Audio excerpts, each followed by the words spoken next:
in your backyard. You never know what you're going to find. And here's to make this invasive. It's exotic. Dogwoods are flowering.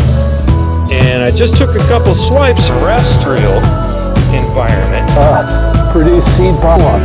And it's... I'm a big fan of roadside flowers, which a lot of people would call roadside weeds. Roadsides are great places to find cool plants. And I'm here taking a walk today in some Floyd County back roads. And here we've got some great habitat for some of these cool roadside flowers. First, let me show you one that we've seen already. This is one of the mustards, and you can see that the mustard plant has yellow flowers, and you can see the distinctive mustard seed pods. And note how the leaves are kind of very indented, clasping onto the stem, and have a lot of dents, right? You know, they're in and out. So that's one of the field mustards. Now over here, this is a plant called Golden Ragwort, and I hope you can see how different the color of this. And I love the color of Golden Ragwort.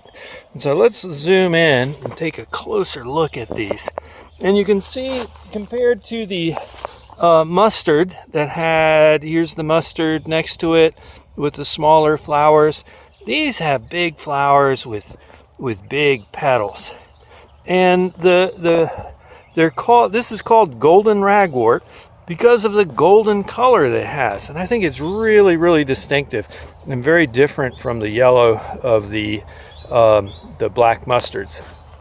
And if you look down at the leaves, you can see that the leaves are more or less heart-shaped, while the leaves of the mustard are very cut up and have lots of little divots and dents in them, and so very different shape. So yellow mustard, check it out on my YouTube channel.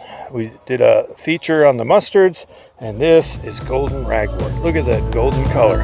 Some roadside flowers that a lot of you call roadside weeds. Golden Ragwort seems to like growing in ditches and moist places along roadsides near woodlands.